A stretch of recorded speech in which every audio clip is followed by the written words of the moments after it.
Sir जय हिंद। Doctor Brahmdeep Alune sir, thank you. जय हिंद, शुक्रिया समय देने के लिए। Thank you sir. बहुत धन्यवाद राजेश जी। जय हिंद। Thank you sir. आप विदेश मामलों के जानकार हैं, पॉलिटिकल एक्सपर्ट भी हैं, लेकिन क्योंकि आप छात्रों को पढ़ाते भी हैं, एक बड़े अहम मुद्दे पर मैं आज आपके साथ बात करने आया हूं, क्योंकि फ्रांस ने एक फैसला किया है, मैक्रों ने फैसला किया है कि वो 15 साल से नीचे के बच्चों के लिए सोशल मीडिया पूरी तरह से बैन कर रहे हैं और 18 साल तक के लिए भी कुछ रिस्ट्रिक्शंस के साथ सोशल मीडिया जो है वो दिया जाएगा। ऑस्ट्रेलिया ऐसा कर चुका है सर, और मेरा सवाल यह है कि भारत क्या इसके बारे में सोच रहा है, या रील्स बनाओ और पैसा कमाओ वाली थिंकिंग पर हम आगे चल रहे हैं सर? देखिए राजेश जी, बहुत अच्छा विषय है और बहुत ही अच्छा प्रश्न है आपका वैश्विक परिप्रेक्ष्य में। क्योंकि हम जिस दौर में जी रहे हैं और जो भावी भविष्य है वो युवा है, वो किशोर है।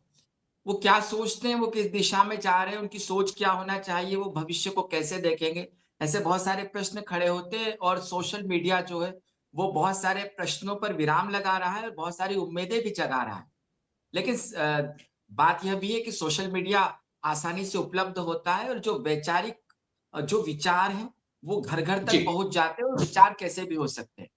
लेकिन यहाँ पर सबसे पहले हम मानसिक स्वास्थ्य से ज़्यादा शारीरिक स्वास्थ्य की बात करें यदि, तो एक बड़ा संकट उत्पन्न हो गया है कि क्या आने वाली पीढ़ियाँ जो है, वो फ़ौज में सिलेक्ट हो पाएगी? क्या उनका मेडिकल टेस्ट होगा तो उनकी आँखें इस काबिल हो जाएगी कि वो चले जाएँ? क्योंकि आप देखिएगा कि सोशल मीडिया में बच्चों के घंटा जो आदतों में शुमार हो गया है पेरेंट्स के कि वो बच्चों के हाथ में मोबाइल दे देते हैं। वो जो बच्चे हैं वो मोबाइल को इतना जानने लगे बहुत कम उम्र के, जितना शायद बड़े भी नहीं जानते।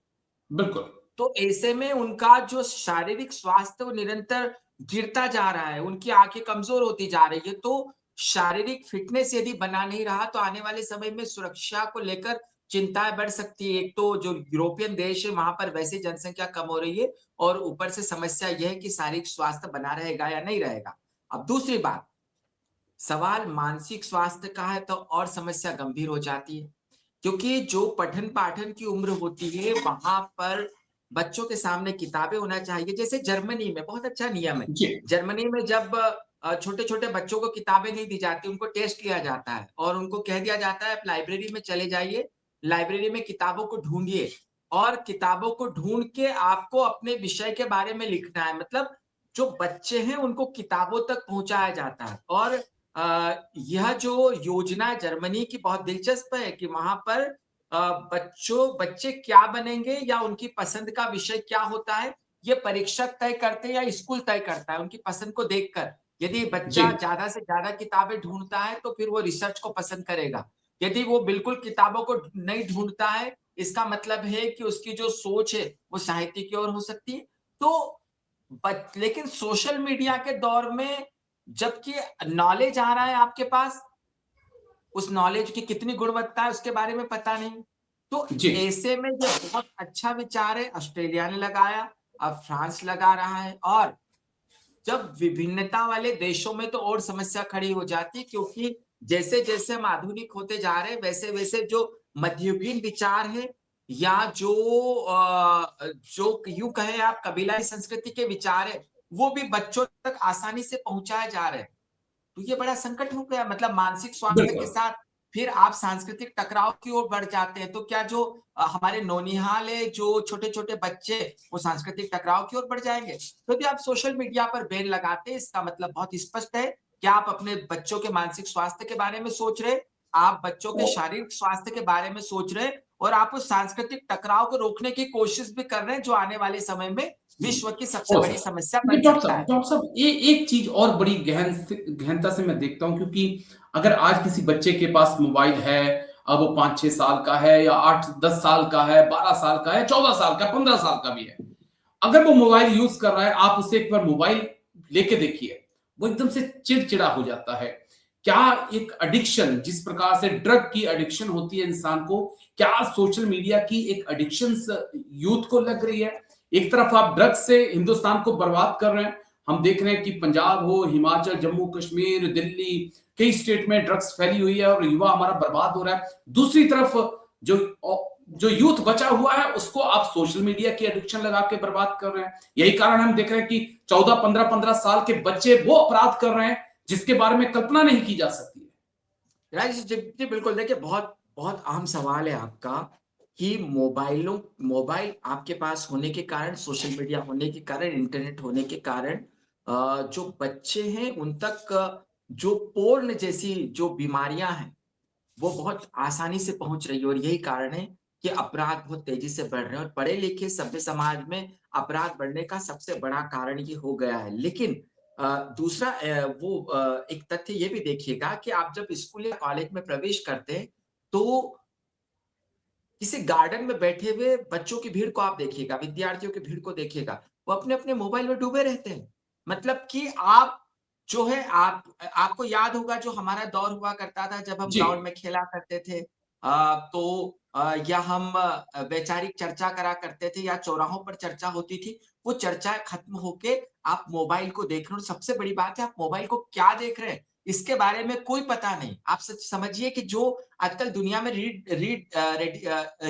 रेडिकलाइजेशन का एक नया जी, कार्यक्रम चला रहे हैं पुलिस, तो इसमें क्या है कि रेडिकलाइजेशन मोबाइल के जरिए बहुत आसानी से हो रहा है। किशोरों को आईएसआईएस जैसे संस्थान जो है वो जो जैसे आतंकी संगठन में प्रभावित कर रहे हैं, लश्कर ए तैयबा प्रभावित कर रहा है। तो पुलिस क्या बिल्कुल। कर रही है कि डी रेडिकलाइजेशन चला रही है, ऐसे कार्यक्रम जिससे कि बच्चों को वापस लाया जाए। तो आप कल्पना कीजिए कि एक किशोर बच्चा, एक युवा बच्चा जिसके सामने पूरे भविष्य का निर्माण है, समाज का निर्माण है, देश का निर्माण है, लेकिन वो डिस्ट्रक्शन के बारे में सोच रहा है, वो विध्वंस के बारे में सोच रहा है।